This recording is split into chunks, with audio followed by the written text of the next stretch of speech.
Hey guys, welcome to the Atlanteans episode 28. I'm here with both Joe and Alec. How are you guys doing? I'm doing well. Hello, everyone. Hey Jay, I'm painting the Lakabash brothers tonight. Ooh, they're fun. It's, I enjoyed I enjoyed the little bit of painting I did on them before I sold that little bit of the army that I had.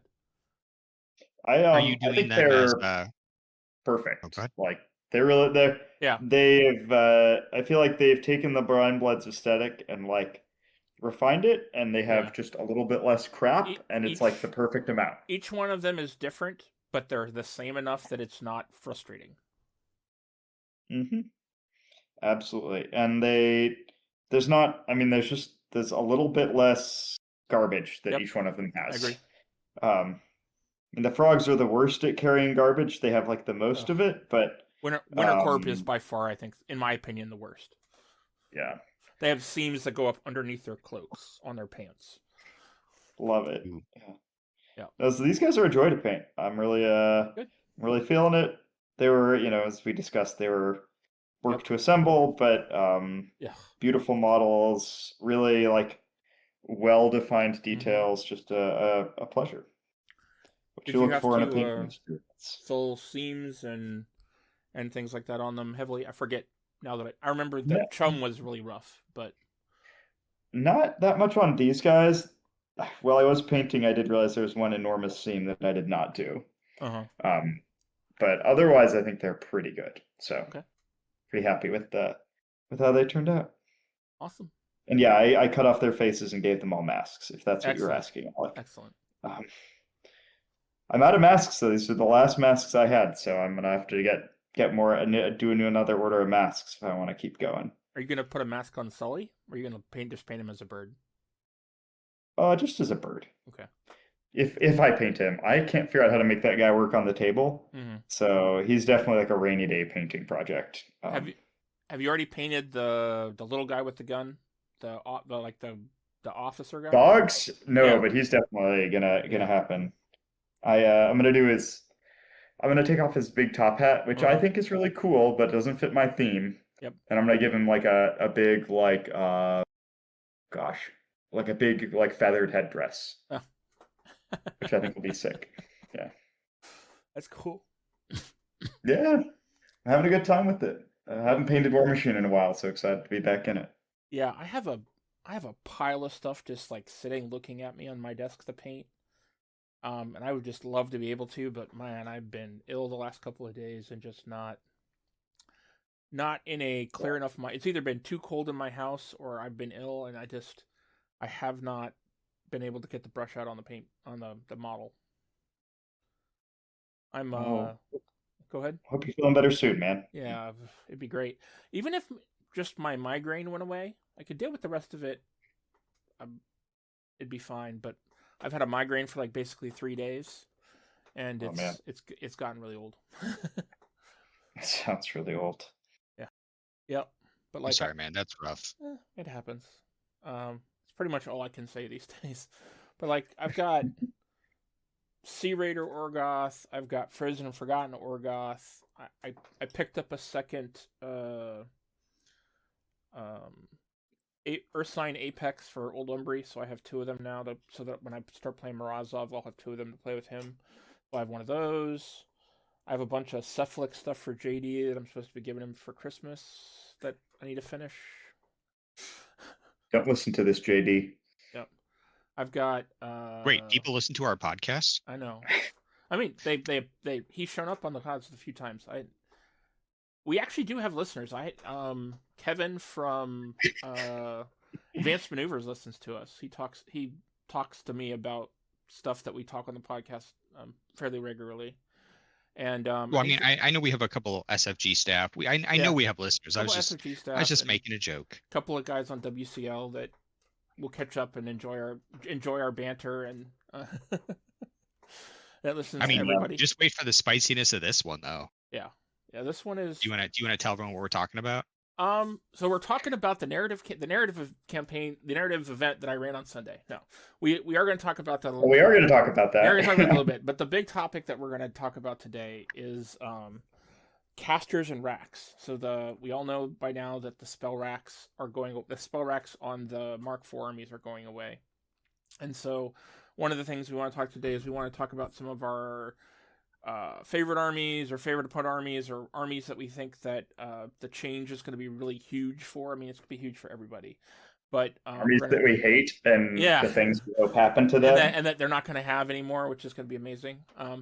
But yeah, we're going to talk about casters and what spells from their spell rack we think they're going to get. And which spells we're excited to see are probably just going to leave altogether. I have a number one. You have a spell that I'm excited to see leave. Right. Well, let's talk real quick about the narrative. Joe, as a player this time, you want to talk to us about your experience with the narrative? Sure. So this was our big holiday narrative. Yep. We were given the instruction by Jay to bring a 50-point list, as well as to design a holiday-themed objective, 40 mil objective. I, for the objective, experimented with, this didn't go good. This is real bad. There aren't pictures of this because of how bad it went. I thought it would be fun. A 40? It looked like it was a 30 to me when you put it on the table. Oh, it might have been. I don't know, man. It was a 30. It's a hard life. Fine. I decided I would take a candy cane. I wanted to take candy canes, and I wanted to do like a North Pole candy cane like guidepost kind of thing. Yeah. So I experimented with taking I took actual candy canes. Yeah, I noticed went to CVS and bought a lot of candy canes, and I glued them to the base, and I sealed them. And then I tried to put mud around the base, and then I tried to experiment with snow effects on them. And I had read that you could do snow with just baking powder. And maybe that's true, but I can't. Well, I couldn't. I was not successfully able to get the effect to pull off. I got it to look like toothpaste. Yep. I did a couple of these. I only brought, I think, 2 to the event. Oh. So a learning experience. They looked pretty rough. I'm not gonna lie, but there's, it was fun. I was happy to do a quick hour-long hobby project and learn a little bit and try something out. And I think whenever you're doing a hobby thing, some ability to experiment. Some ability to experiment a few times to get it right is really helpful, and I just didn't do enough of that. I think it's really interesting that there's so many different approaches to snow. I mean, just the 3 of us that really had done snow-based kind of stuff that was at the event. Yours with the baking soda, Matt, the Hobbynomicon. Oh yeah. He did his with powdered glass and water effect. Which was really sparkly and shiny, like a fresh sort of super crisp snow would look like. And then all the scenery and stuff that I had done I was just using normal snow flock, and I used to use Elmer's glue, thinned Elmer's glue, but now I actually just use matte medium, and so all of mine was just snow flock and matte medium. I really like that effect, and it's how I would go if I were to try it again. I really like the idea of basing a snow-themed army.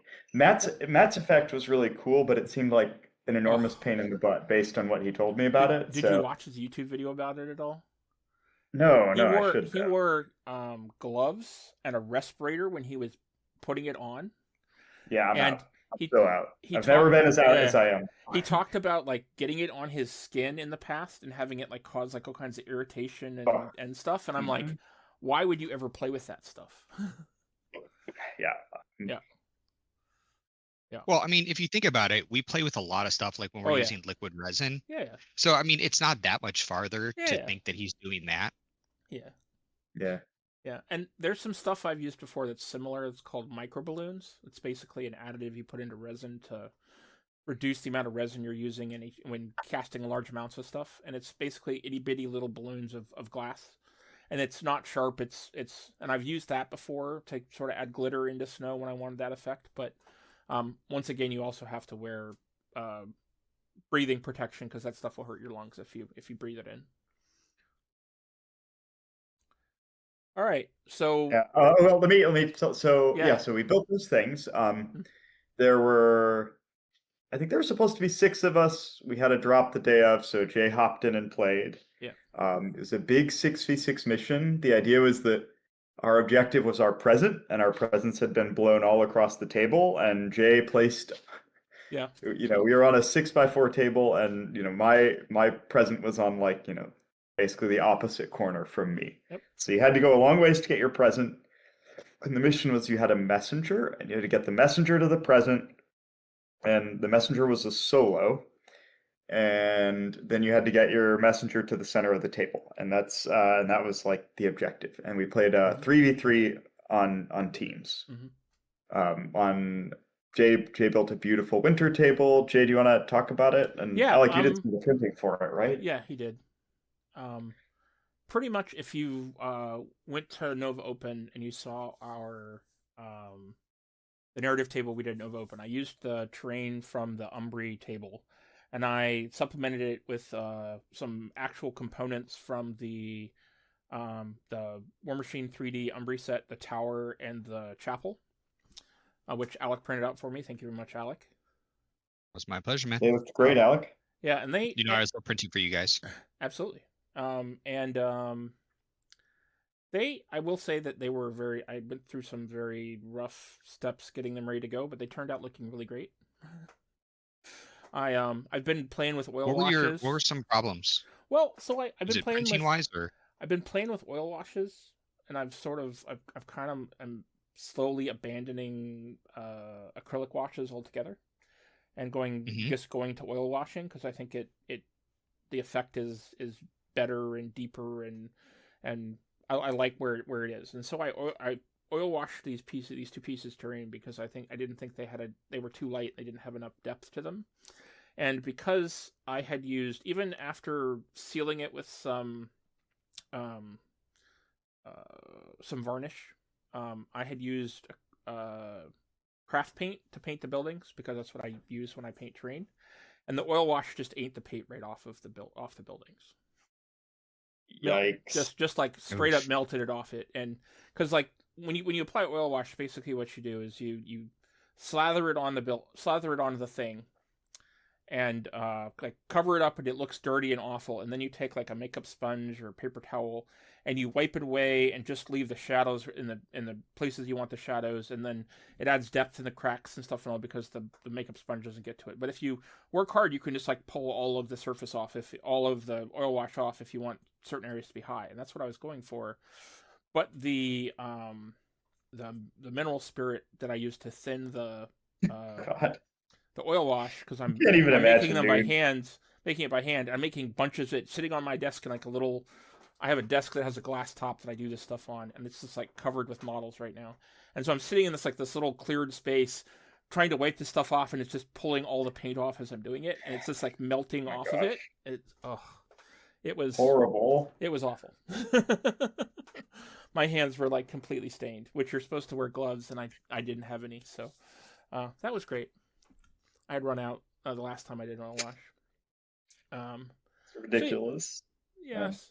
So I let it dry. I got angry. I used my hairdryer to dry the oil stuff as best I could, and I let them sit for a couple hours, and then I just came back with regular model paint, and the oils didn't like completely remove all the paint. There was still some like residue that I'd mixed in with the oils that was still on the surface, and so I used those sort of dark splotches and then some dry brushing to make it work. And I think that the buildings turned out great. You couldn't really tell that I'd sort of screwed them up, but the weathering looked great. I thought it was if you didn't tell me, I wouldn't have guessed.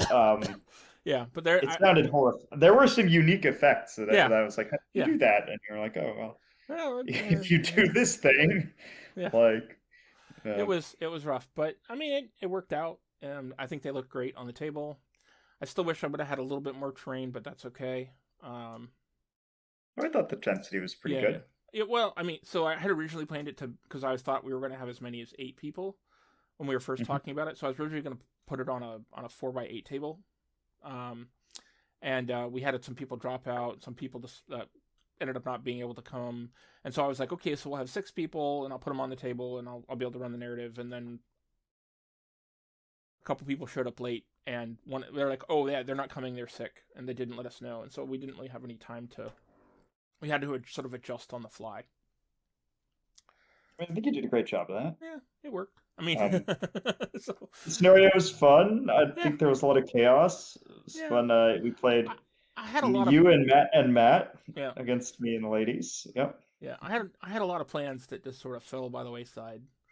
So originally the bad guy was going to be the mini crate Santa Butcher model, and I was going to have the Santa that I ended up using, which has like a bazooka firing a present that I got Rosterman for me. Originally he was supposed to print 2 of those for me, and I was going to paint them up like mecha Santas, and they were going to pop out of the buildings and like shoot no damage, but like affect rockets onto swaths of models, so they'd be like slow. Futurama style. Yeah, Futurama style kind of. Yeah. That was, and then Butcher was going to hop around, and you basically had to get to your present and then get to Butcher and get killed by Butcher was the idea to deliver was going to be the original mission, and it didn't happen. But then like the night before.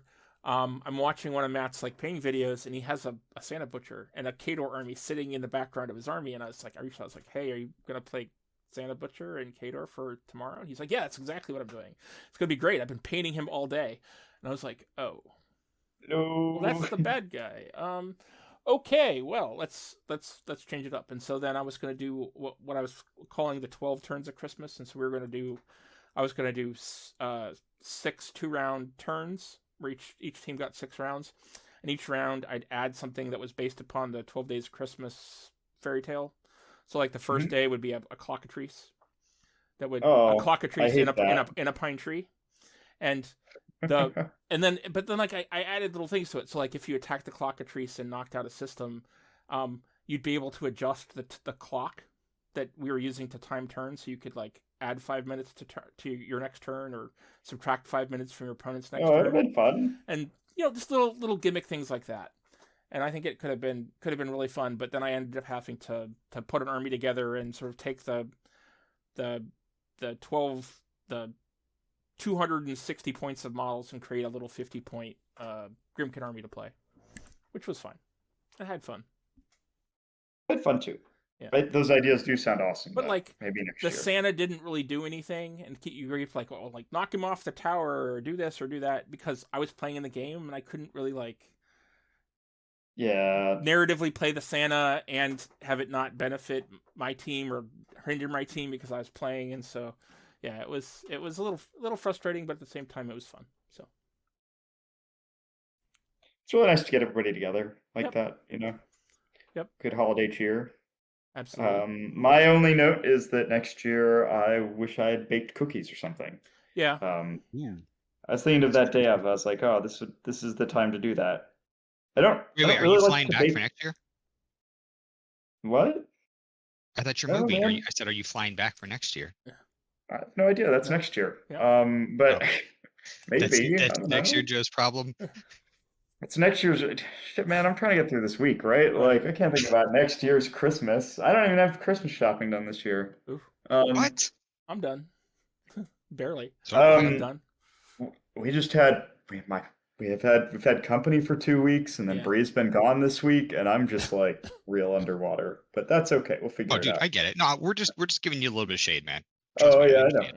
Oh, so there is one thing I want to talk about. Yeah. I felt like I learned something good at this event, which I wasn't sure how to handle, but I saw Jay handle it, and I thought it went really well. Okay. So we had like was it totally magic? No, we had like a totally new player playing. Yep.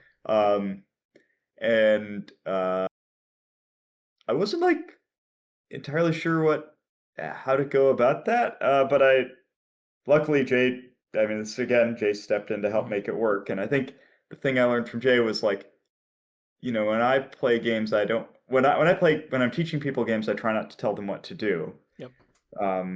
But sometimes you have to do that because the person doesn't know how to play at all, right? Like, and you can't ask them to come up with a plan or to think about the game, and like it's better to just sort of you almost play with them and kind of explain what you're doing, and I thought that was really smart. So I'm glad you did that, Jay. And so I was reflecting on that in the future and how it's probably a good way to accommodate new players. Effectively, what was going on is Kirsten, one of our regulars, had brought her younger sister to try the game out, and she was a little young, but she seemed to want to paint the models. I think that's what the part of the hobby that she's interested in. They were already talking about the next time we run a narrative event, wanting to come and trying to get models painted between the two. So it seems like that she's interested. She probably just isn't as game focused as some of us.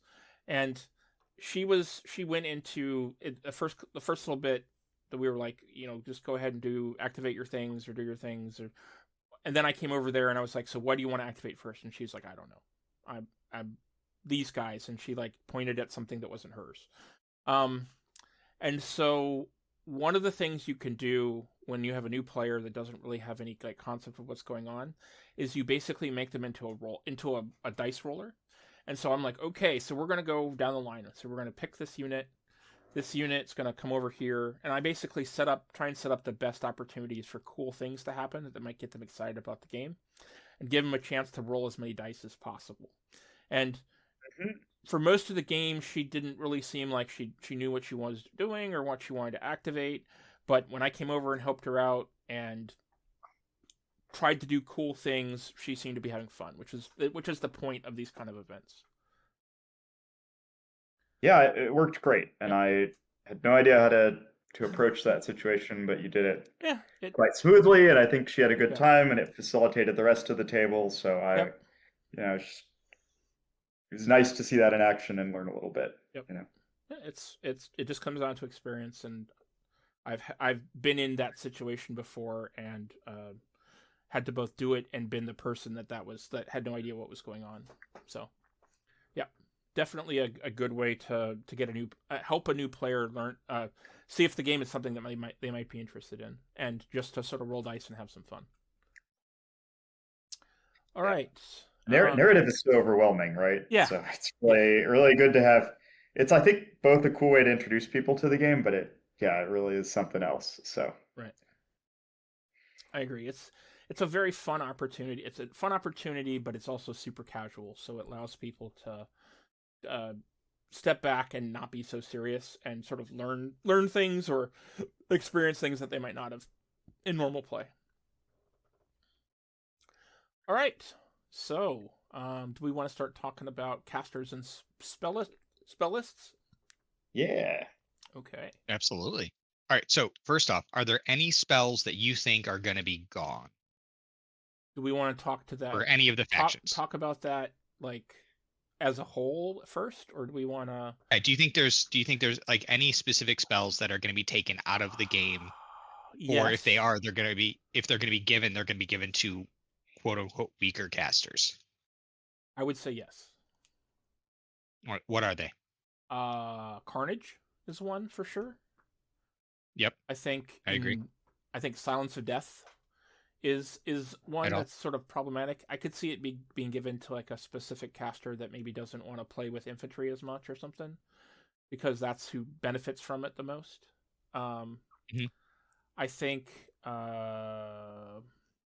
see, looking at the list. I got one.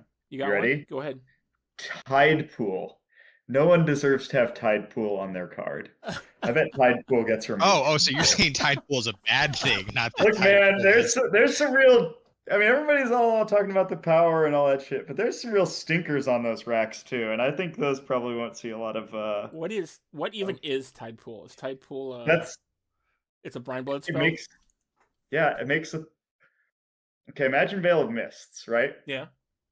But instead of like a super useful cloud that blocks line of sight, it's just a puddle. So it doesn't block line of sight at all. Like, it makes a. Don't amphibious models get some kind of benefit from water like that? They get stealth, but you can just bring shamans and they just make water. Or you can bring a Deepborn and he just makes water. You don't need to waste a spell slot on your caster with Tide Pool, let me tell you. And so this, I'm not sure it was called Tide Pool previously. It might have been called like the Pit or the something. There was a Gator caster that had a spell like this, but it was a 5-inch template. And the fact that all the templates went down to 3 inches, because like a 5-inch template, you could put like 2 heavies in the caster in it, and they'd all be in it. and that way you could protect the caster with the stuff in it. With the 3-inch, you might get, if you're lucky, 2 or 3 small base models inside of it, and that's it. Well, that spell was insane because Barnabas had it, and Right. it prevented you from shooting into the Right. thing. Exactly. Right? Yeah. So it wasn't like, it was like super stealth. It wasn't like concealment, the like, Rube Goldberg machine. So yeah, I think that's they my also get prediction fire for resistance 20. while they're within it. I know, just like the shaman's gift, right? All right, I have 3 spells that I think are going to get removed. Okay. That we're not going to see. I think Carnage, Silence of Death, and then IR. Inviolable Resolve, yeah. I was going to bring Inviolable Resolve up as well, yeah. Now, I was trying to look like totally removed, or do you think they're just going to be rare? I think because they kind of hinted at that they were trying to remove mass hit fixers. Okay. So I think like a Carnage might just be gone. It might stay on some of the legacy stuff maybe. That don't get as tight a pass on the first go. But yeah, so I don't think they're going to remove it from legacy. I meant that I don't think the Mark IVs. Yeah, so I don't think we're going to see it as like a replacement to a spell rack. Like so, for example, Morozov in Old Umbry has it on his card, and while I think that is a possibility of something that could stay on his card, I think anybody that has it in the rack, it won't show up in the rack, and I think if they can find a balance for Morozov without it, they'll probably get rid of it. I've not played with him, so I don't know exactly if he absolutely needs it or not, but I definitely think that Carnage is something that'll go. I could see like Vargas keeping it. Yeah, well, it's on his normal spell. His spell list. On his list. Okay, yeah. Oh no, but I meant like when I say those spells, I mean the like where they have like the 2 spell slots. I don't think anyone's going to pick up Silence of Death. I don't think they're going to pick up IR or Carnage. Yeah. Yeah, I could see that. I would love for Legion not to pick up Silence of Death anywhere. Like they've got a bunch of damage already. I mean, Chimera. Yeah. I'd be glad if Chimera didn't pick it up, but we'll see. The number of times I've had to play against Chimera, and I'm just like, well, this is fun. Not. I will say that Silence of Death is one of those spells that it feels necessary for the armies that have it if you're playing into a tough-based army. Because otherwise you just don't... Some of those armies just don't have a way to deal with tough. And unless they give them something else that has the ability to handle tough models, it just... If the person's rolling on and is rolling tough, they'll just never lose. And I've had games like that. They're just not fun to play. Well, I think that they could probably take a solo and add it to a solo or a unit attachment if they need it to. Yeah. So, like, for example, give Entropic Force to something or something like that. Yeah. Well, I mean, like in Gravediggers, they could give it to one of the unit attachments, or they could give it to... I don't think the commandos they could give it to like the commandos or something, something so you have an option to get in on it with a unit that's kind of disposable, but can make it so that they're, stop them basically. So here's a question. Do you think that Revive is going to be something that makes it onto some casters?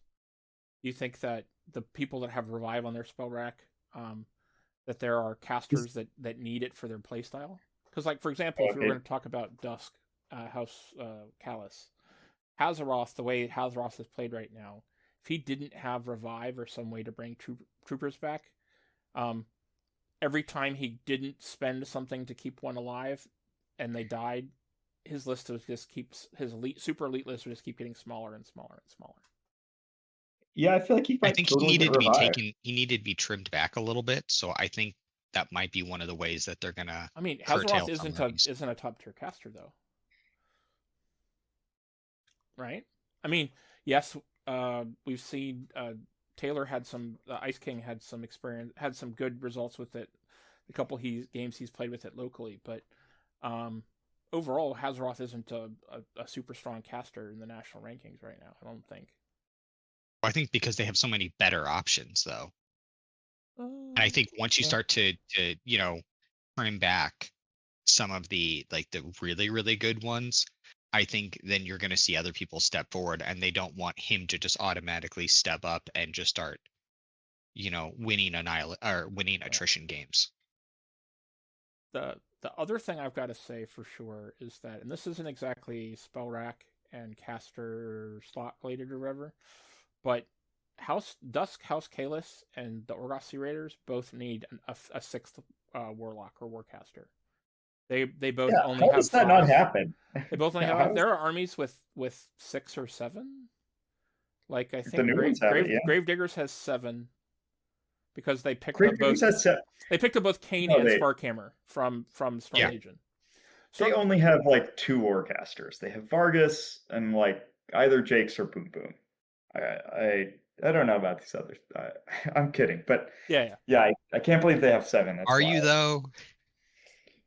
I have only ever played Vargas. I got to play Jakes once. Yeah, but like. I agree. They need. I think Orgoth only has 5, right? They have 5. Like, both Orgoth and Dusk both. Wait, have hold 5. on. Orgoth have 1. Well, yeah. Yeah. You could fight me on that because having played, I don't know how many countless games, I always play into Hurusk. And I'm like, you have other options. And they're like, oh, I know.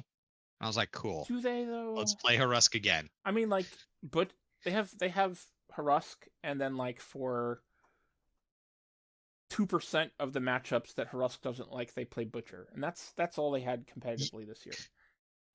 Okay, I could tell you in the number of games I played on War Table and in person, it was always into Hurusk. Now maybe that's because I was playing Menoth, but you look at you look at the stats of every major event that's happened recently, and Hurusk was played 90% or higher of the time in Orgoth. Yeah, and I think he needs to be pruned back a lot. See, I agree and I disagree. And Joe and I have talked about this a little bit, but Hurusk is, I think the army is not good enough without him. That other casters can excel because they need his feat and his abilities to make the army function properly, and the rest of the army doesn't play well enough with the rest of the casters. I mean, some of them, like Oriax, for example, are just like bad and don't have a lot of power. Sabarith has potential, but she just doesn't mesh well with what's popular to be played with in Orgoth right now. And Hurusk, just with his that +3 armor feat, just that Orgoth needs that to get across the table and get to the enemy. Otherwise, they just get shot apart or cut apart, or they just don't have the presence to control the map. Especially with the fact that we lost the ability for solos to control elements this year, because they are a very solo driven army. Yeah, they are. I don't think you can improve the internal balance of that faction without nerfing him. I agree, but at the same time, a lot of the army needs to get buffed as well. No, I agree with that too. Yeah. But I think nerfing him is part of the solution. Yeah. Do you pull his feet completely? Do you just like not? I think give you just him... change how Fate Blessed works. Like that's the obvious change. Well, is Fate Blessed really the thing that is the? Oh yes, okay. Yeah. I think that's the best thing on him. Well, okay. But hold on. Here's the thing. Okay, let's say we don't pull him back. Let's say we leave him where he is, but he doesn't have access to IR. He doesn't have access to Silence of Death, and he doesn't have access to Carnage. Is he as good as he was? Well, I mean, yeah, that's the other one. You could just give him 3 terrible, right? You could give him 5 horrible spells like that. That would be. You could give him Second Sight, Soulfire, and Redline, and he's gonna be cool. like Redline's a good spell. Redline's a good spell, especially with. No, but I wasn't trying Azarac, to just give him all stinkers. I meant give him reasonable things. Actually, Redline's a cool one for him because I think a Jack is a potentially interesting thing to do with him, but people mostly just want to play a Garlgast, and I think that's a good spell that pushes him in an interesting direction. Yeah, that's why I had some of the suggestion. I have my little paper sheet here. We were joking earlier about you did a spreadsheet, and I was like, I'm analog. I wrote all this stuff out. It's how my brain works. Yeah. Well, I mean, I'm a spreadsheet person, so I get that. No, it's nothing wrong. It's just yeah. how we all work. I think that, I mean, me personally, I think red line's a really good thing to have with Harusk, especially with Azarak as an option instead of a. I mean, yes, the Garlgast is more of a meat brick and it's harder to deal with and stuff and all, but putting red line on Azarak is almost like required, and being able to give Azarak his Harusk's feet on the turn that he goes and tramples into the middle of the enemy army is just like he becomes arm 22. Awesome. Yeah, it becomes arm 22 and it's like super hard to kill. Yeah. Yeah, but, that's why I said you're trying to work on balance things. Yeah, and that's why I don't. Yeah. So maybe one of the things we need to be identifying is because one of the things I talked about at the keynote was that the lock and load keynote was that they're going to try to identify different casters' roles on the table and try and strengthen each of their this guy is supposed to be a battle group caster. This one's supposed to be an infantry caster. This one's supposed to support assassination runs. This one's supposed to be a ranged magic attack caster, stuff like that. And so, what role do you think Harusk plays right now? Is he a counter? Is he a defensive caster? Is he an assassination caster? I mean, I've played him a bunch, but I still don't really. I couldn't tell you because I've seen him play all those different roles. I mean, I've seen him. He's an all-arounder, right? Yeah. There's only one thing he doesn't do, which is. So the only thing he doesn't do is buff threat, really, right? Mm-hmm. I mean, is Perdition on their rack? No. No. Their rack is Carnage, Death March, Hex Blast, IR, Redline, Second Sight, Silence of Death, Soulfire, Unnatural Darkness, and Windstorm. Yeah, I mean, so he gives consistency to the army both on attack and damage through Fate Blast. Right. The feat is just enough to deliver the army, especially when, off the rack he can grab Windstorm, which helps deliver it again. He's a good Windstorm caster. He has a 14-inch personal threat range and the ability to actually close out a game by himself in melee. Yes, he does. And he has Force Hammer with the consistency of Fate Blast that lets him threaten assassinations. So if you can develop a plan that lets you win when you get hit first, he's pretty good. Yep. So then how would you go about tailoring a spell list for him that would, do you think that so if we're assuming he's an all-arounder, do you... Oh, well, I'm not saying he should be an all-arounder. Right. I just think he is currently. Right.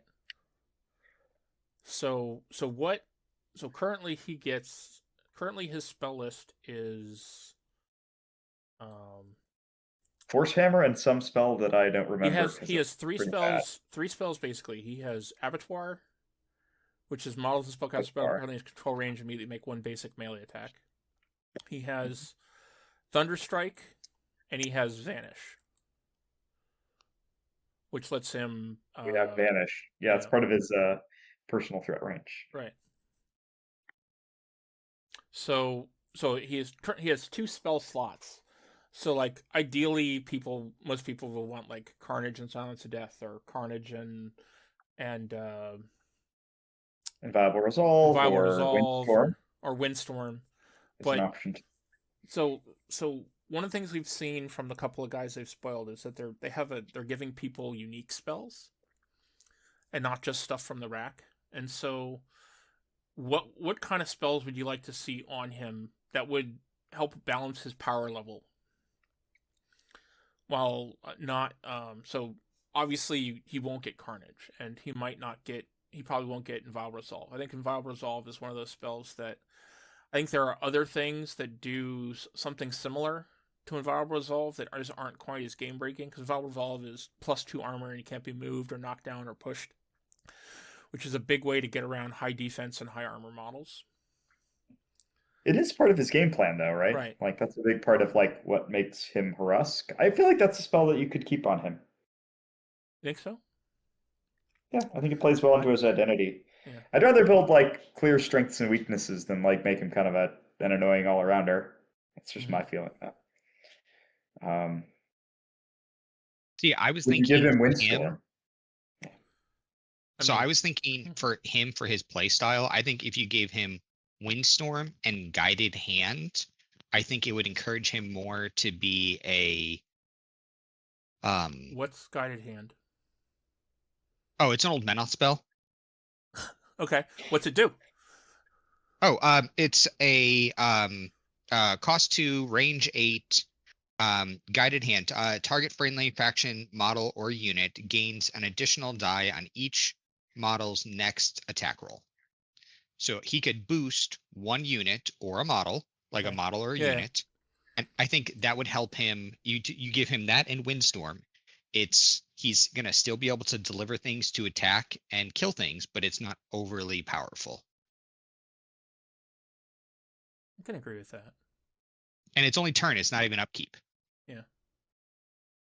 So 'cause I was going through trying to like see what could, like what would make it so he'd be viable, but he wouldn't be broken. Or not broken, but he wouldn't be the, oh, I have to take this. Yeah, I was actually thinking. So along those lines, one of the rack spells is Death March, which is a 3 Oh, that does cost. feel like him. It gives target friendly faction unit +2 mat and vengeance, and I think that could be a way to, because like if you take Carnage off the rack, it's a way to give one unit that buff. I think the spell that you picked as well, Alec, is a good one. The big difference between the two. Because I gave Death March to Yeah. I gave Death March to Butcher. Oof. In my little list, and I didn't want to tool it up, like do the same thing. So I thought that with Butcher, I think Death March would be a better spell for him. Oof. Butcher just needs a whole redesign. I mean, I was go with what I could, man. It's yeah, Butcher just needs to like be able to be targeted by spells, by friendly faction spells, and needs to have like 2 additional spells instead of just 1, I think, or 3 additional spells or something. He needs to have some flexibility. No disagreement for me. Yep. Death March would be interesting on Butcher. Me personally, I would want something like Redline, because he wants something that he can sort of like cast on something and forget that it's there. Because that's why I gave, but I was trying not to double up, and I gave Redline to Harusk. Okay. Yeah, that's interesting. It was getting to the point when I was making my list on like, okay, if I'm going to give this to this character, I can't give it to this other guy as well. Yeah, and I think so that you have a unique feel. That's a valid take. The only one I'm not sure that would be able to do that is stuff like for Pricks, you have spells like Ghost Walk and Scything Touch. I think we could see that on 2 different casters, those 2 spells on like 2 different casters possibly. Though they did just give Deathjack one of its spells is Ghost Walk. And so maybe you put All right, hold on. I got it. Give him Insight. Give Butcher Insight. Oh god. Oh. He's a 6. You remember that? Yeah. It's on Bodan. Yeah, I use it on Bodan all the time. But the problem is that Butcher is a 6 focus caster, and so he's not 7. No, he might be a 7. I don't know. No, I have to look. Sorry, he probably is. I thought he was 7 for some reason. I didn't put enough info. He's a 6, or Ursus is a 6. Oh. I think Ursus. You're thinking of Ursus 2. Which was a 7. But yeah, he's a 6. And so Insight would be like all his focus for a turn, and that's basically he'd be an Insight machine, and then he hopefully kills a couple things, ups his armor, and then just sort of sits back. Which I mean isn't. It's not a target though, so it would affect him. Yeah. And I think Insight also affects friendlies, doesn't it? Yeah, all friendly attacks. Yeah, so that would help his jacks. So if you gave him Insight and Windstorm, he puts Windstorm up as an upkeep, and Windstorm is not then an upkeep. You have to cast every turn. oh Yeah, it's damn it, so that'd be three. all of his focus. Cost 3, yeah. And Windstorm costs 3, not 2, so he wouldn't be able to cast Well, Insight. And What? Insight. He can Lucky Penny one turn to cast both his spells. Oh, no. So he could Windstorm to get himself up there, and then the turn he is actually going to go ham. He does not cast Windstorm. Well, He does Insight and Lucky Penny, so he can buy 3 additional attacks, and his army is going to get in there and beat face. Well, yeah. Yeah, maybe. It's just an idea. Like, I was just trying to look at ways to get him better. Mm-hmm. It's be an interesting idea for sure. All right, so I think we've talked about Orgoth. Is there another army that we want to sort of look at? Joe, I have notes on Gravediggers if you want. Oh, go ahead. Go, Joe, no. do yours. We can do Gravediggers. Let's hop into Gravediggers. Let's do Gravediggers. Yeah. Okay. So for Gravediggers, I didn't go and give them any of the special spells, like super unique spells. I just gave them stuff from the rack because I think that Gravediggers are in a good enough place that they don't necessarily need those super overpowered spells. Okay. So I gave Jake's picks up Arcane Shield, and Yeah, I she do like picks that up. for her. Yeah, hold on. What else did we? And she also picks up Dash. Okay. And I think that's going to kind help of a Jack her. caster though. Yeah, Dash is warrior models. Oh, you know what? And she already has mobility, or am I wrong? No, she does. I was thinking about just trying to get her to deliver units across the field. And that's why I gave her Dash. But you're right. Maybe. Yeah, I feel like Yeah. Scarlet doesn't want Dash. I'm pretty sure she's a Jack. She doesn't have mobility. She has Jax has Cynthia's Eliminator, Flashing Blade, and Synergy. Yeah, I could see her getting Rockwall, and that could be cool for her. Or not. I was just thinking, like, if you could give her light Jax, or not light, but give her Jax, and she could. I guess, yeah. I was thinking about Dash doesn't affect her Jax. Right. You need mobility. Yep. All right, so I'll change it to mobility and Arcane Shield for Jax. Or Jake's. I mean, that would be good for her. I feel like I don't want another mobility synergy caster in the game, but that's just me. Yeah. I mean, it's a tried and true combo. Yeah. Yeah.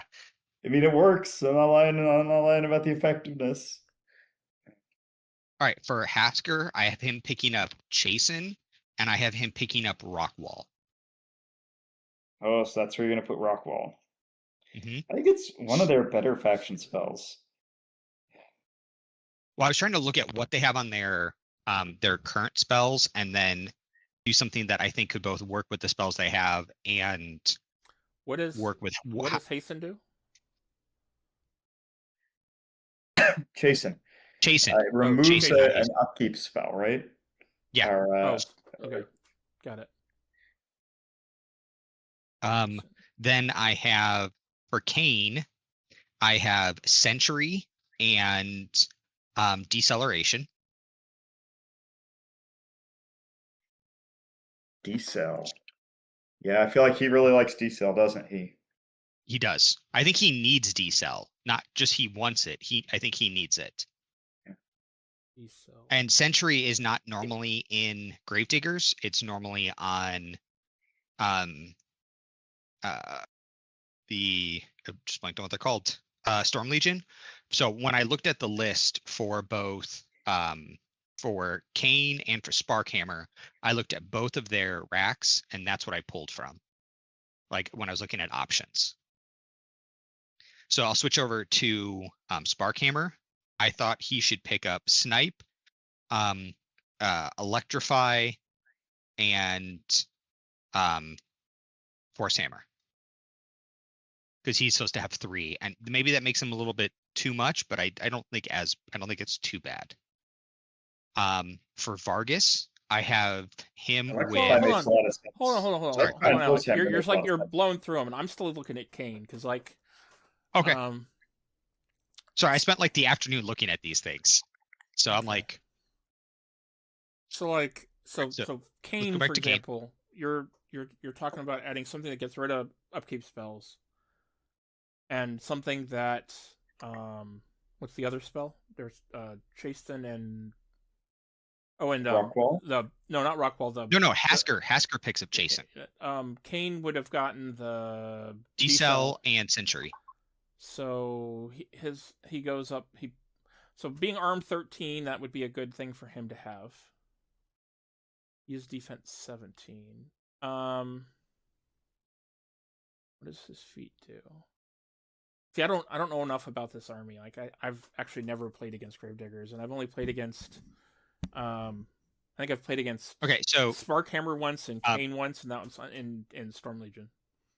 So Kane, while in Kane's control area, friendly gun mages and friendly faction warjack models, their weapons gain blessed and the magical damage and +2. And then when choosing a weapon type, they get to choose 2 instead of 1. That's his feat.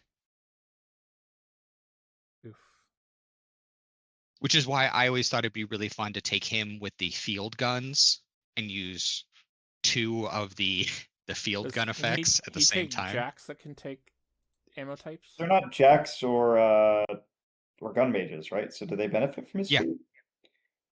So it doesn't say jacks. It just says when a friendly faction model makes an attack with a weapon with attack types, while in Kane's control area, that model can choose 2 special rules instead of 1.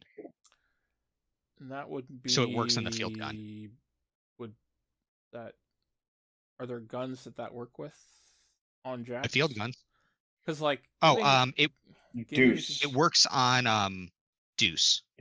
Just Deuce. Okay. I didn't know if like Borealis or one of the other ones had something that got to do that too. No. Okay. Because I'm just thinking about like being able to apply that to a wide variety of decel to, because I guess we also kind of have to think about if he had decel, he'd also have it in Storm Legion, and is there anything in Storm Legion that would be a all right. Yeah, I don't know enough about this caster to be able to make a determination.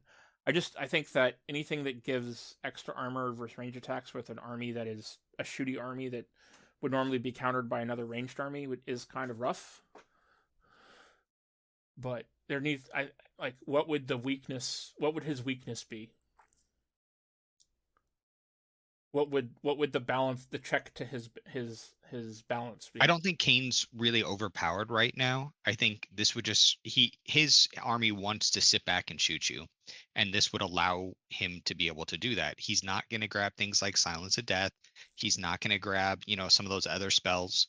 This is just going to allow him to continue to do what he wants to do, and I don't think it's going to be broken for him. Okay. All right, so then let's look at Sparkhammer, because Sparkhammer is another one that we have to think about both as a Storm Legion and as a Gravedigger's caster. So what were the 2 spells that three spells you 3. picked? I gave him, so he has 3 on his rack right now, so I gave him 4 basic. So he'd have 7 spells on his list. He has 7. Yeah, it's really so I gave him Snipe, because originally I was like, well, let's give Kane Snipe, and I was like, that might be too broken. Like, let's. So that is one that Kane probably racks a lot. He probably should. He had it in the past, but I didn't want to necessarily. Like, I thought about it, and I was like, we'll see. But I gave that to Spark instead. So I gave Spark Snipe, I gave him Electrify, and I gave him Force Hammer. What does Force Hammer do? Remind me what Force Hammer is. Is it? Oh, it's the 4-cost slam spell. It's gonna knock you down. I think that's a cool one for him. That's what I thought. Yeah. And I don't know if he has. I don't know if he has the Fury. I mean, if it's something that you're giving to him as like a last ditch or but with the spells that he normally is going to be casting, like he has mobility on his card, and so he'd be casting that most turns, so he won't have enough. I mean, I guess if he cast both that and Jackhammer and didn't have any other upkeeps in play, he could cast both and then have no focus because he's a 7. He's just not casting his whole like slot. That's for darn sure. He's got 7 spells. He feels like he would be 7 focus. if you were to add Yeah, those he 3 also has spells 7 to him, focus. he'd be too much of a toolbox for spells. Like because he has Inhospitable Ground, he has Jackhammer, he has Mobility, and he has Sunhammer as his base spells. And then giving him 3 more like that, he basically would have a spell for any situation. But they're all fairly high costs. Yeah. I think it makes a Jetcaster kind of interesting. Also, like I don't think he's exactly tearing the scene up right now, right? With those spells. Supposedly, when No, their 80 mil comes out, it's gonna be his Renaissance. Supposedly. Okay. I mean, it was my idea on how I would what I'd add into it. What does Electrify do? This one totally makes sense for him to have. What's it do? I don't know what it does, and I can't seem to find it in the app. It's not in Gravediggers. You have to go into Storm Legion. Okay. It is a 2-cost spell, range 6. Target friendly faction models and unit gain +2 to their melee attack damage rolls, resistance electricity, and repulsor field. Repulsor field when a model is hit with the repulsor field, they're knocked back 1 inch. Okay. Or pushed back 1 inch. Sorry. The +2 to damage rolls is the big part of it, but repulsor field is like a very, but nice melee damage, not range. It's melee. Mm-hmm. So you give him that, or he has that, and he has mobility. I think his jacks are going to get up there and do things. I just wanted to make sure because like, his abilities and his feet are kind of crazy because like he has his own ionization field, which is just his control range, and then his feet makes it like 16 inches or something like that. Seems like he should be good, right? Like. Friendly models can reroll Storm Call attacks and attack damage rolls each. I think that's kind of bad, but like Sparkhammer gains all his arcane, so he has like a bunch of. Oh, I see. He has effectively has battle plans that he gets 1 of each turn, and so he can either reduce the cost of each spell the model casts by 1 to a minimum of 1. Wow. He can. Would you still want to give him those spells if he could reduce the cost of them? Yeah, because if he's doing that, then he's not doing ionization and he's not doing his vexing alignment. Yeah, because he's choosing one of those things. Yeah. I don't know. I think that 7 spells is too many to put on a model's card. I mean, he has it now. That's yeah. What. I could definitely see him just getting 6. He has 6. So I don't know why I thought he had 3. Maybe it was someone else who had 3 when I was looking at it. I think I might have. So then just give him Electrify and then give him Force Hammer. Don't give him Snipe. Give it to Kane. I love it. We know Snipe is a thing, so it could definitely be given out to a caster. Well, I mean, Kane has had it previously, so I get it. But I just didn't want Kane to be like I don't want things to go from like okay to broken. I was trying to level everything out. Well, like Kane's feet plus Snipe plus Deuce is a pretty rough pill to swallow. Or yes, that's why originally I did give it to him. Kane with his feet and Snipe on Kane is a pretty rough pill to swallow. Also, yes. Yeah. And then so for Cynthia, I went with more of like a fluffy idea than necessarily how she should be played. And I gave her Rift and I gave her Second Sight. Because in the book, when we were first introduced to her, she can pick up and cast Second Sight on herself as a child. Oh, really? What is Second She does Sight? it in the train yard. What is Second Sight? I don't know what this Eyeless spell Sight. does. Okay, she gives herself Eyeless Sight. Okay. Mm-hmm. Well, she can give something Eyeless Sight. But she had the ability to have Eyeless Sight. She gave it to herself. And And since she doesn't have that naturally, I thought that'd be something that she could give to herself. So it'd be fluffy. And then I gave her Rift as well. And Rift, I will read to you. Rift is a 3-cost spell. It's center a 3-inch AoE on a model directly hit. That template is now treated as rough terrain and stays in play for 1 turn. Okay. Range 10. I didn't think it's range 10 offensive, POW 13. Risk something that you think she would actually cast? I think so. I don't think it'd be one of those things she'd cast all the time, but I think it'd be one of those things that she would cast occasionally to get up there and slow something down.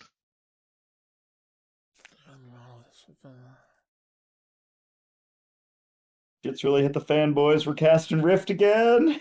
Like, Yeah. it's the old emergency hatch. I love it.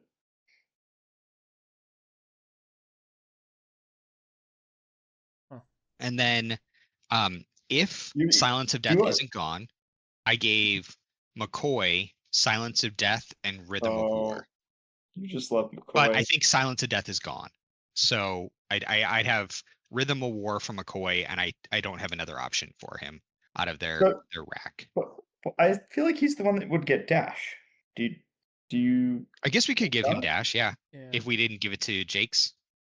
I could see it on him. Yeah. I could see dash on him for sure. Seems like the natural dash choice. Okay, so I'll switch up. Jake's getting something else, and then put that. I mean, for- honestly, Rhythm of War makes sense for her, right? Because she does jacks. Yeah, but I thought that might make it too powerful. That's why I was trying to even it out. Because she also Well, she's also not played right now. Jake's isn't. okay. So I don't. I could see them giving her a buff. I feel like that lines up with her identity. Yeah. I think the legacy one might have it, actually. Which spell? The Rhythm War. Let me go pull up. I got it already. I'm looking it up. So Okay. you guys Isn't keep the talking. same person? Yeah. Yeah. So Yeah. Jake's So we've is the gone with she went from a journeyman to a regular Drake- to a Mark IV. Jake's is the Signar journeyman that was the main character in the video game. Originally. Okay. Really good fluff. Yeah. Really good fluff. Yeah, she has her old version has escort, lightning storm, and positive charge. She was the positive charge caster. I could see her getting positive charge again. I think. That'd be Jake's. kind of cool. Because that's a good way to add hit fixing, but limit it to a small area instead of like a carnage or a silence of death kind of thing.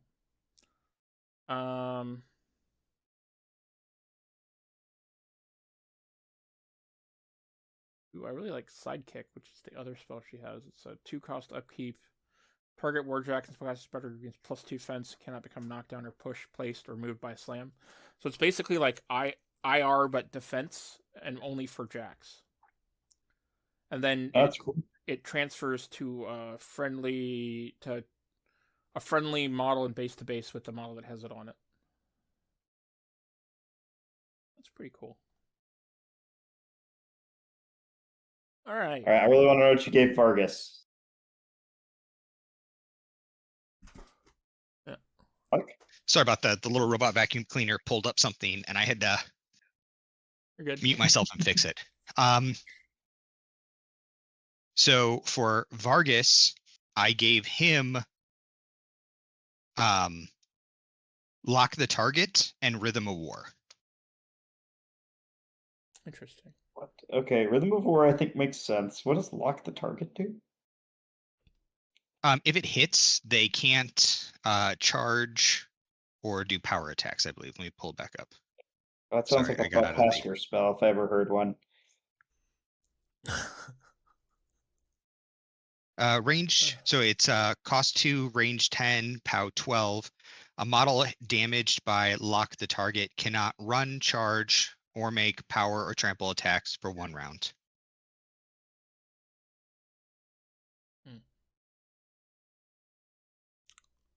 So Vargas is an interesting. You gave him 2 spells, which is interesting because he actually has 3 rack slots.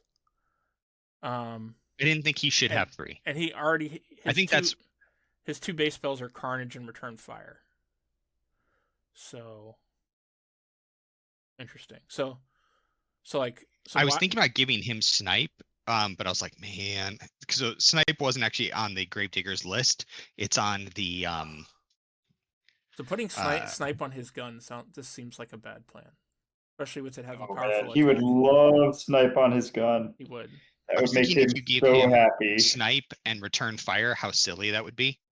Yeah, Ugh. incredible. Let's do it. If I were in charge of this, I would just like buff the shit out of some casters and just make the others like other dog shit. Like that's why I'm not a game designer, right? But Right. you know, you can imagine like, you know, some guys getting Tide Pool and Second Sight.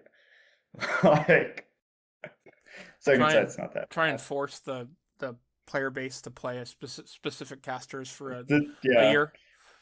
Yeah, look, we're tired of balancing this thing. You get to play this, and that's what we've decided. All right. Firequill was too good this year, so we're just gonna give him like take the spells off No, him and not give him anymore. Firequill needs more. That's the thing. He needs Firequill needs synergy, mobility, and dash. I said what I said. And Silence to Death. Daylight caster. I love it. I love the vision for it. All right, I think that's a good transition point to talk about Brian Bloods. So Joe, go ahead. Is there do you have ideas about what you'd like to see or what you think will happen? Yeah. Oh, I mean, I'm not gonna go caster through caster. Because I'm not that organized. But I don't think we need to do that. But I wanna. Do you want to start with the like big picture or the Boggity Bomb deep dive? Those are the 2 things that I have. Boggity Bomb is obviously what we need in our life. Okay, this is what people care about. It's what made us had our first viral post. That's right. Yeah. So I'm a little bit worried about Boggity Bomb. Mm-hmm. So like many troll casters, his best spells are from the rack. He really, really relies on Fury's strength. Like that's just like part of his game plan, and I think as a caster, he almost doesn't work without it. So I would like him to get that, but I'm not sure if he will. I think Fury's strength is like the bread and butter spell that every caster in the faction wants, and I'm not sure he's like high tier enough to get it. I think it's possible he'll end up with Ignite instead. Mm-hmm. That would make sense for him because it's like a fire type spell. And I really don't know what other rack spell he might get. I think he might get something that no one else has ever seen, or like a completely new spell, mm-hmm. or he might get a spell that's like not on the rack at all. Escort would be really, really good for him. So, you know, like that's a spell that I would consider as pretty sick. Escort for vloggers, no, thank you. Yeah, I know. If I had to choose a spell from the rack, you know, I think I might I think Rough Seas was maybe one that he could take, or Tide Pool. Like so those are my thoughts about Boggity Bomb. I'll just say I'm nervous. I hope they're paying attention to him. I think there's a lot of chance that he gets worse. Yeah. I don't know. So we'll see. We're one of the few people that are playing him well right now. And so I don't think a lot of people understand what he needs. Yeah, that's kind of my worry, right? Or that he will get... I also worry that he'll get like a bunch of changes that mean that I can't play him in the way that I like playing him, which might be good for everyone else, but would make me a little bit sad. So yeah, I'm worried about some of that as well, I think. Definitely. All right, so go ahead. I was gonna move on from Boggity Bomb. Yeah, that's cool. That's cool. Do that. So Perdition is one of the like faction defining spells from the rack, and I think the only caster that can like really cast it right now is Shadow Tongue. So I feel like that's just gonna end up in the Shadow Tongue spell rack. I think that also is pretty fluffy for him. I think Black Spot would live there too. I think he's the only caster that can really make good advantage of it. Use of I was it. gonna have a suggestion for Fire Quill. Oh yeah, okay. So it's Or not for suggest Fire Quill, Fire for Quill. Boggity Bomb. Sorry, for Boggity Bomb. Oh yeah. Sacrosanct. Oh God, no. That spell What does it do? Oh, is Yeah. that the Krios spell Yeah, that you it's love? the Krios spell. That's the spell that is the most broken spell in the game. Yes, that spell. I mean, it kind of I makes feel like sense for him, right? It's got all these that's like what I frog thought about. worshippers, right? Yeah, I can see it. See, I know Jay's hating that, That but spell that's needs to just get removed from the game altogether. it's not. It's going to be a new Menoth. I'm calling it right now. Love it. Lamentation, Sacrosanct, Purification are all transitioning into Mark IV Menoth. You can tell me I'm wrong, You're wrong. but I'm not. Man, Have faith, brothers. you could add those to a Fire Quill and just make him really terrible. I don't really care what Fire Quill gets from the rack. The only rack spell I ever take with him is Fortune. So I think he would be a natural choice to get Fortune. Like, I don't know, he's a Fortune hunter, right? It's like kind of fluffy for him, like to be rolling the dice and like, don't tell me the odds kind of guy. So I think he could get that. What was that range spell that was like range synergy that someone could give out? I was gonna say give that to Fire Quill. Oh man, I mean, Because he's yes, a shooting. that would be very good for him. Yeah, he would love that. What spell are we talking about? Gaston has it, is that right? Yeah. It's synergy but ranged attacks. I don't remember what I didn't write what it was. That just came to me now while I was What faction is Gaston in? I don't even know what that caster is. Mercenaries. Mercenaries?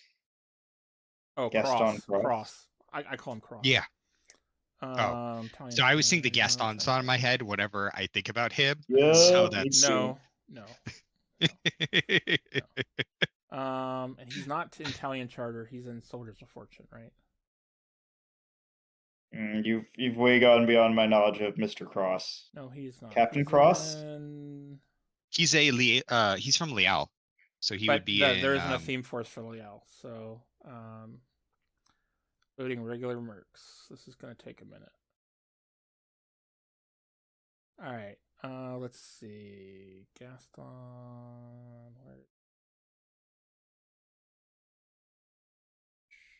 I think it's Lieutenant Gaston. Yeah, Lieutenant Cross. They don't even say his first name. Lieutenant Cross, Resistance Fighter. His spells. Let's see, he has Fire Group. Okay. No, that's just not synergy, but it's just Fire Group. Fire Group is just +2 range. That's yeah. spell that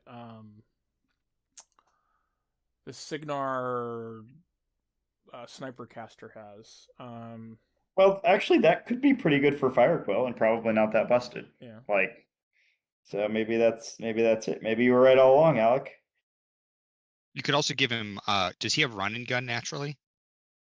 No, he would love that though. So give him Fire Group and run and gun. Done. I'm sold.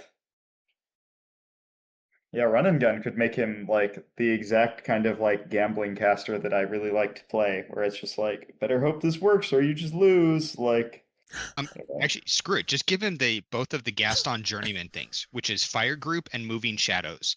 While in the spellcatcher's control area, models in its battle group gain run and gun. At the end of its activation, it can, if it destroyed one or more, it can then make a full advance. So just give him both of the 2 spells from Gaston Cross Journeyman, and I think Fire Quill is happy. Well, that'd be really interesting because like you might not play an Abyssal King with him, right?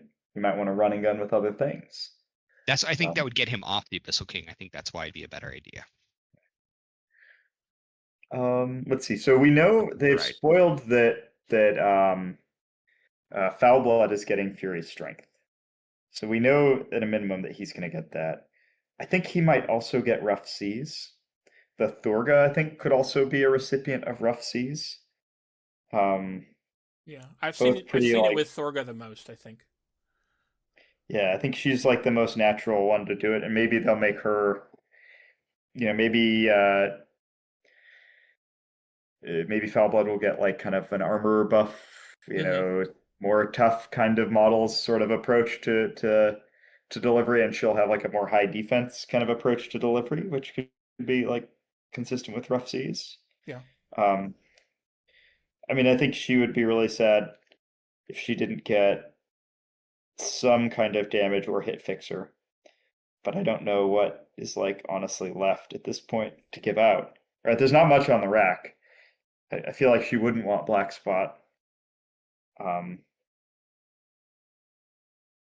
Yeah. I mean, she could have Death March. I mean, that would be sweet. That would be really cool in Trolls, I think. Yeah. So those are my troll thoughts. There's not a lot of them. Mostly Ragemonger I think will probably get Fortify. That's who I'd put Fortify on.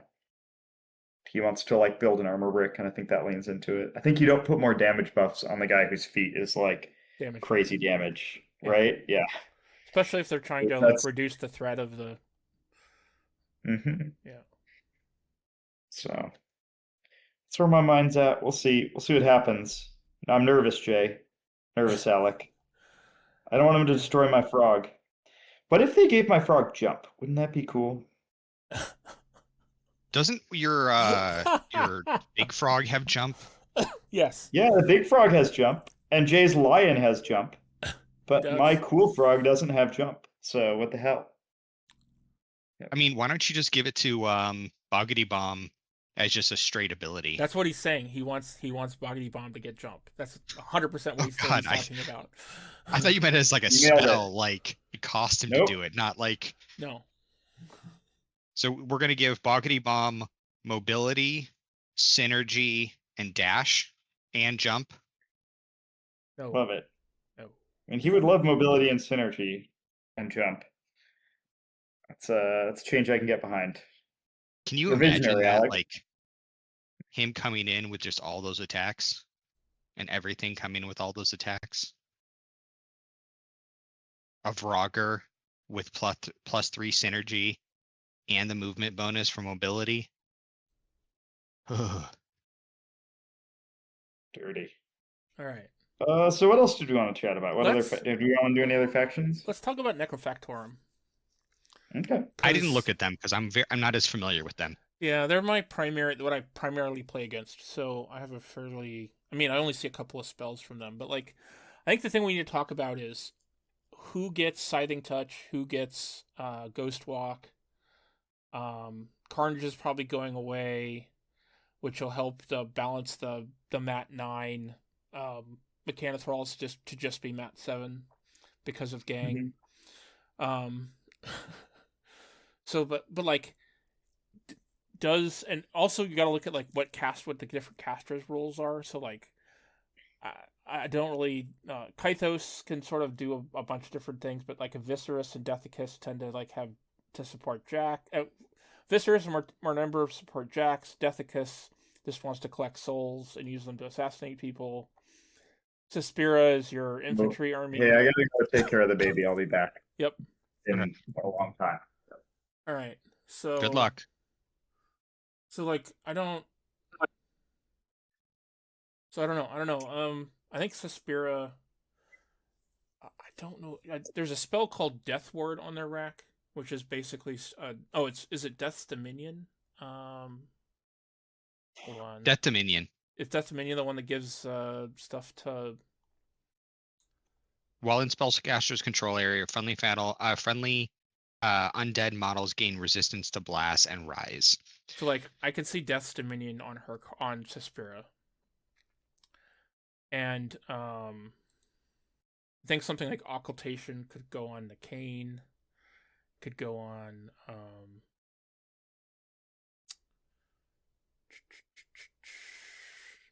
just don't maybe Kythos.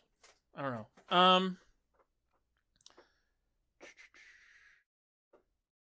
It's kind of tough. I think that yeah, I'm not as well versed as I thought I was. No, it's okay, man. Yeah, I've only played 2 games against them total. So I think any caster could use Ghost Walk. But then Ghostwalk is also on Deathjack, and so if there's Deathjack, could possibly be with the caster. So I'm like, I think Eviscerus and Deathicus and Morton Embra all could have a place for Deathjack in their army. So maybe we won't see Ghostwalk on those three. And Nikane she plays with a bunch of ghostly models already anyway. So maybe Kythos or Suspira would get Ghostwalk. What do you think about that? Yeah. I think, I don't know. Yeah. I always have weird feelings about Ghostwalk. I've seen people do some broken stuff with it, so it's always. Yeah. Let's pop off Necrofactorum, because I don't have the ability to talk about it, unfortunately. Let's talk about Winter Corpse. Okay. So Winter Corpse, you've got Baranova, Borisiu, Kiana, Vilkul, Sakura, and Severin. And so like Baranova is your spellcaster. If you're just gonna look at the rack and give her stuff specifically off the rack, you'd probably give her both Freezing Grip and Tempest, which are the 2 4-cost. Though they effectively are the same thing, and I never really understood why that both of them were on the rack anyways. They're basically Freezing Grip, stationary as a model unit. Tempest knocks a model unit down, which has a very similar effect. They're both 4-cost. So I think that Freezing Grip is a lot more thematic towards Winter Corp, and so I would probably guess that goes on Baranova, and Tempest might go by the wayside. So I thought about giving her Watcher, which is an old Khador spell. Is that the spell that was on Old Witch? No, it was on Zerkova. What does it do? Oh, that's the thing moves within 6 inches of her, it can move and make an attack. Yes. I think you guys need some defensive tech like that. Maybe. Okay, I was trying to think. So I'm not saying that I necessarily disagree with you. I just think that that's a spell that feels like wasted focus to me. Baranova wants to what she does is she wants to attack and destroy things with spells, or promote models in the army to do that. And so like one of her spells gives all other spells for the rest of the round +1 to attack and damage rolls, I think. Let me look her up. It's been a while since I played. I mean, you could always give her Occult Whispers. While in Spellcatcher's control area, range friendly faction models gain an additional die on their arcane attack rolls. I think she has it. That's what the spell. Oh, does she? She has Invocation of Ra. While in the spellcaster's control range, friendly faction models gain additional die roll to attack. Discard the lowest die. Invocation of last turn. So she has one better. It gives it to everything instead of just spells. Is the one you have an upkeep, or is it you have to cast every turn? It's just a turn. Yeah, this is a. But it's not add one, drop one. It's just add one. Oh, yeah, this one is add one, drop one, but to everything.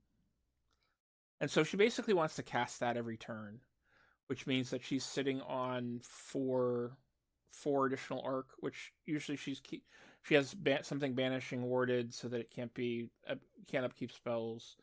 Does she have Gallows? She has Gallows, yes, on her card. Okay. And then so typically when I play her, I give her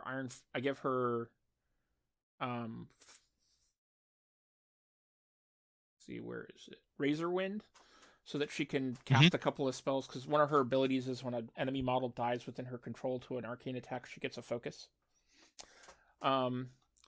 So Razor Wind is a good way for her to be able to do that. Or but at the same time, it's not a great spell to give her because their spellcaster attachment has it on his card naturally.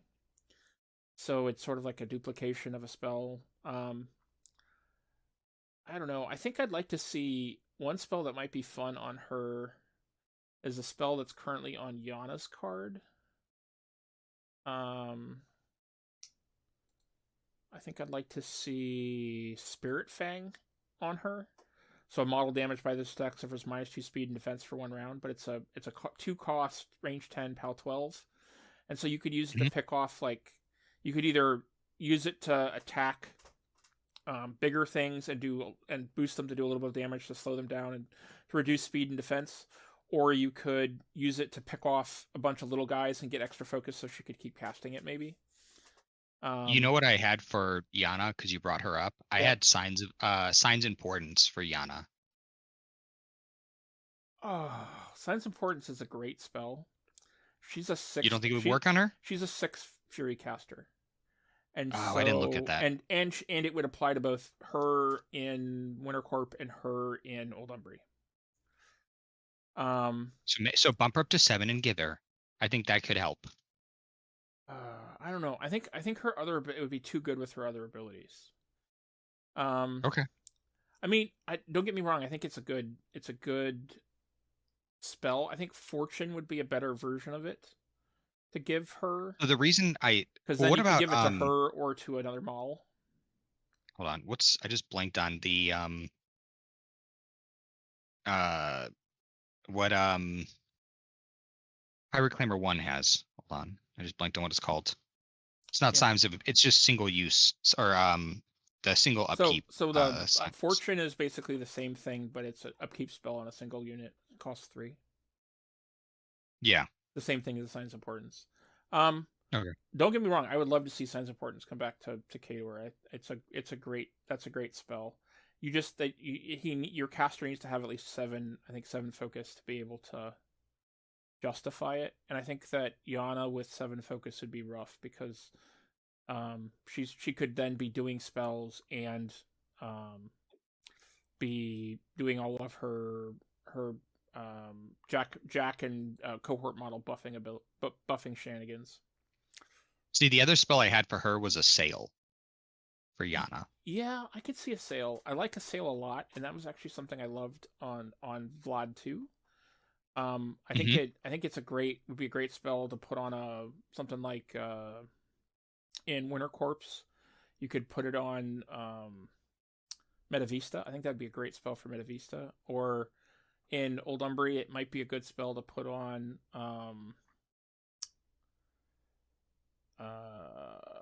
I mean, you wouldn't want to have access to it. Actually, it would be a bad spell for her to have in because it would mean that I forgot she does play Old Umbry, and I didn't look at Old Umbry at all. I just was thinking about her in Khador. Yeah, so they did say that anything that they do to Yana for one of them, they're going to do to her, and so that they have to be the same effectively, or very similar. They have to basically be like Old Witch in Grimkin, where there's a Khador version and a Warjack and a Warlock version, and they basically have the Khador vision the Khador and the Grimkin weren't exactly the same. They were very similar. I think they wanted them to basically be the same, have the same spell list, have the same abilities and feat and things. I really do think that one of the problems that Yana has is that they try to make her she's an all-around caster that doesn't do well at all-around.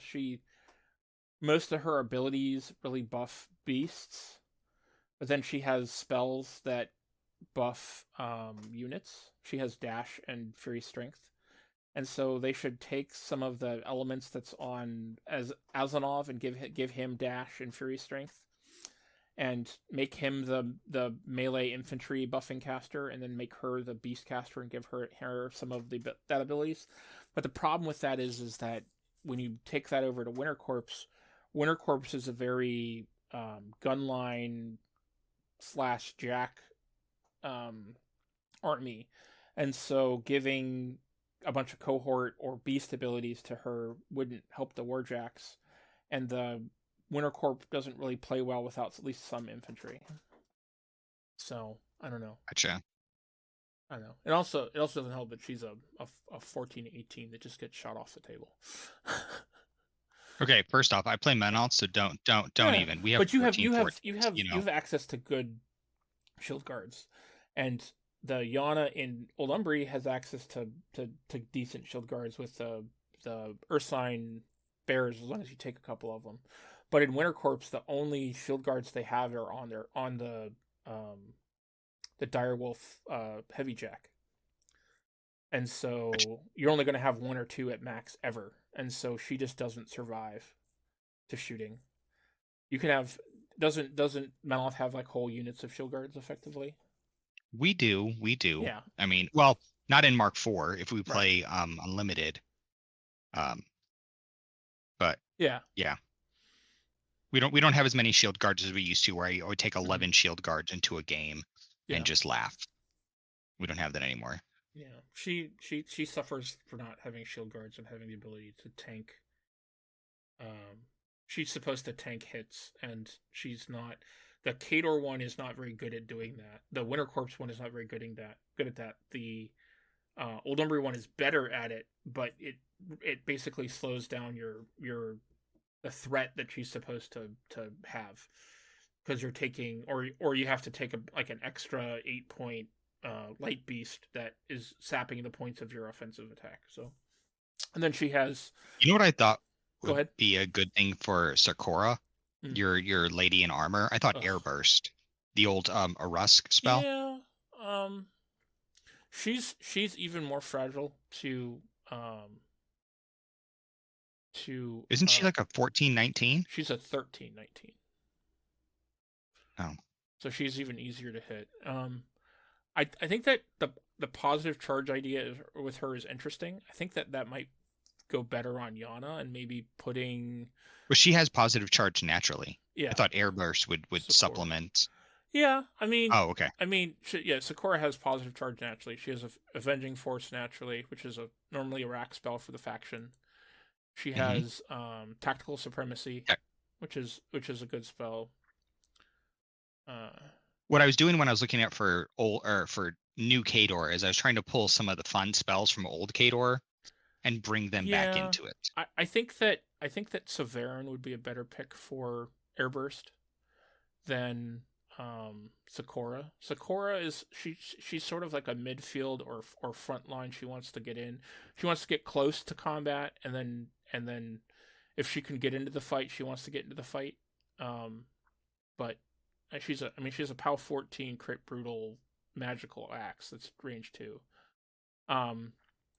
And she has. Oh yeah. By the way, I was looking at your casters. I would take away their critical effects on their weapons and give them a straight. That's Winter Corpse's biggest problem, is all of their effects are criticals.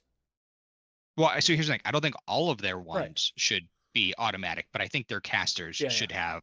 I agree. The automatic. I agree. At least some of them. Like, I was trying to look at how to like balance it out, make it everything. I wish. And I played a lot against old Kador, or I'm sorry, new Kador. Yeah, we know that Borisuk is getting snipe, which will be interesting. I think he should have got that all along. Well, so it's snipe is a spell you don't give to Kador. It's a rule. They've never had it. It's interesting that he's getting it now. I feel like if it was me, I would take off Field Marshal Pathfinder, give him Field Marshal Snipe. Oh God, that would be insane with his feet. It would be. Oh, it'd be silly. Oh no, I don't want to go back to Mark II and broken casters that you always see. Okay, I think it'd be fun to see him just because I feel like Kador wants to be a gun line, and I think if you could give him Field Marshal Snipe. Oh God. Because I mean, it would only be his cohort models, so it'd be his jacks. He currently takes like his jacks. 6 ranged jacks in the average. Oh, does 5 he? to 6. Yeah. His feed is just insane. His feed is called Howl the Wolf. While in his control range, models of the battle group gain boosted range attack rolls. When a model in Boris' battle group destroys or removes from play one or more enemy model while the attack with an attack in his control range, after attack is resolved, one model in his battle group can immediately advance 2 inches and make 1 basic attack. A model. Yep, they definitely need Field Marshal Snipe. Yeah. So that would increase all their gun ranges. They'd get to move, attack, and shoot again with snipe. Yeah, that would be insane.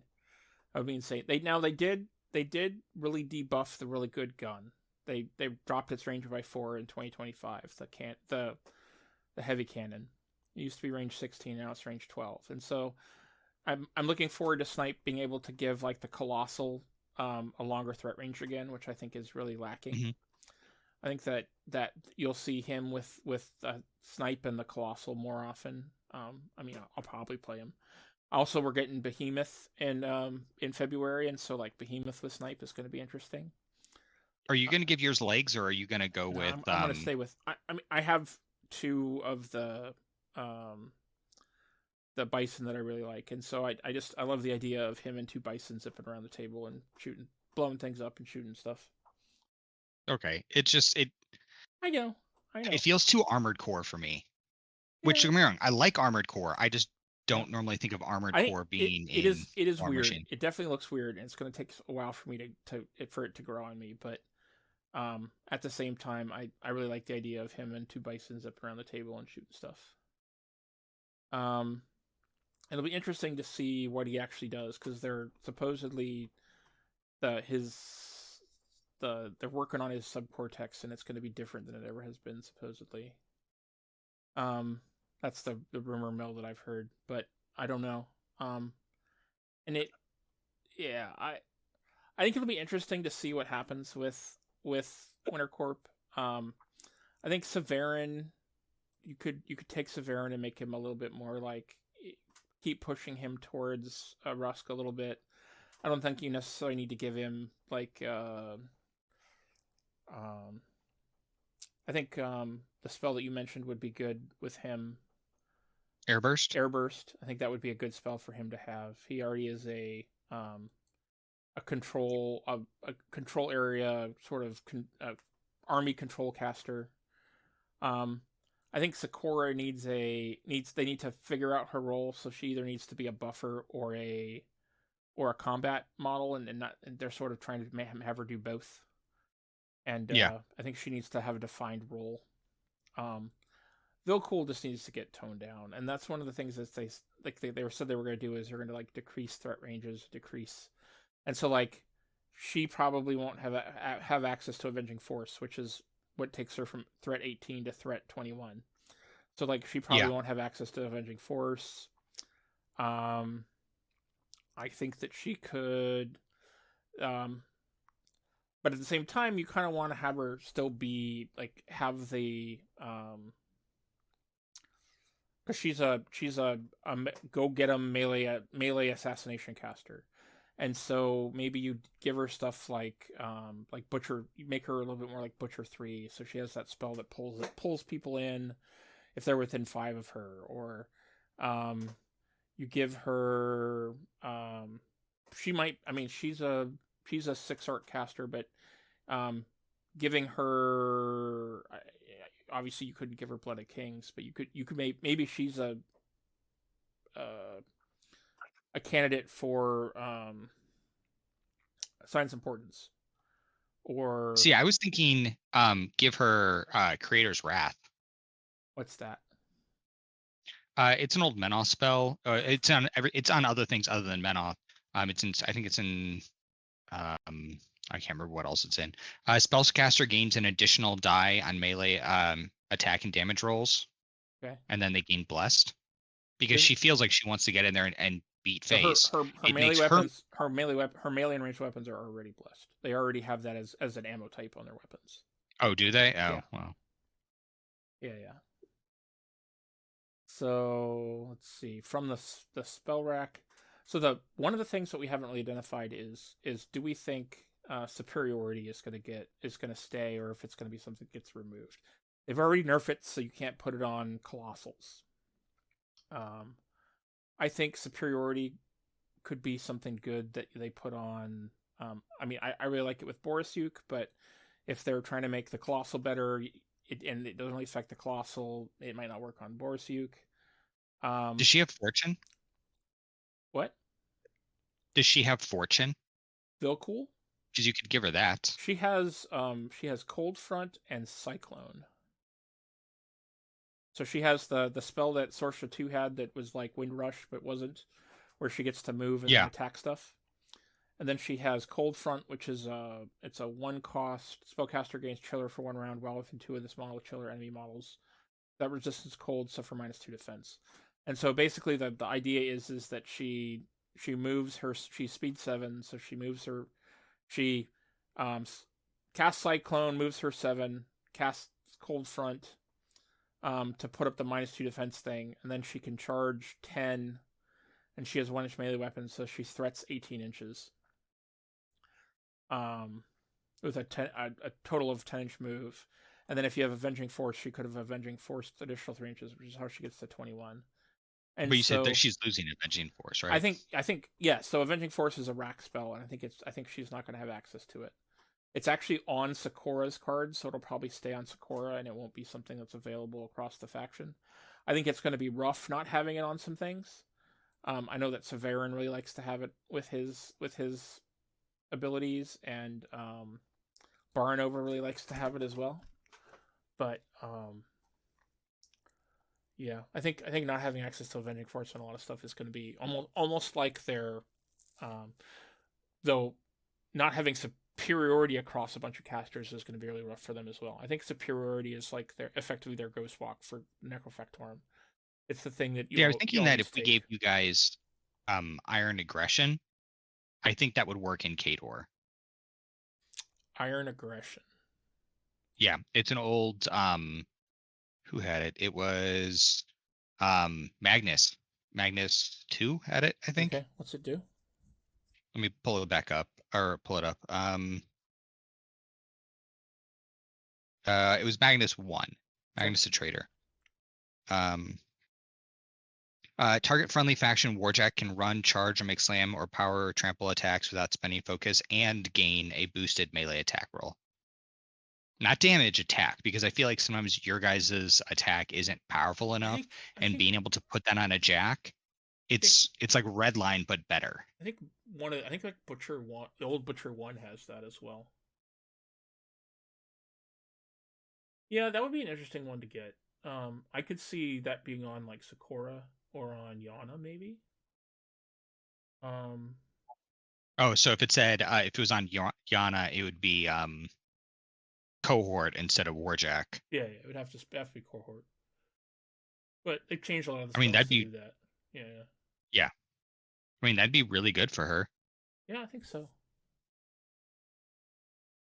So I think that we've been going for almost 2 hours now, and it sounds like Joe is sort of off into the wilderness. So is there any other specific models or things that you want to talk, or spells and rack stuff you want to talk about, or do you think we've No, I think that's a pretty good thing. I only had notes for Gravediggers, for Storm Legion, and Old Khador, with a few, which I also had some joke notes for Brine Bloods, just to make Joe laugh. But I didn't like, because there's other armies that I don't know that well, and I was looking at trying to do some Chimera. I was like, man, I don't know what I would do to Chimera. Yeah, Chimera's a big hole in my game. I think if we had Joe here, he really understands them because he's played into JVM a lot and gotten really good at playing into JVM and has a really good idea of it. But he's not here, so I think we leave it for another time. Okay. We definitely could touch on this topic again and talk about a couple other things. All right. Well, thank you, listeners, for tuning into us. Sorry we sort of petered off there at the end. Joe is our expert at this kind of stuff. So thank you for listening to us, and definitely check out our links to our other social media stuff. We've been wanting to put some pictures up, but I haven't gotten any good pictures of Joe's Trench Crusade stuff, and I was working on some display board stuff to take some photos of mine, but my health has been really poor the last month or so, and so I haven't been able to do that. Alec, you got anything that you're working on or stuff for people to look forward to between now and the end of the year? I'm hoping to possibly start streaming more again. I've just been busy with life, and I've also had some health stuff, and then there's been the snow up here. Yep. I feel like I'm living in the northern part of Khador.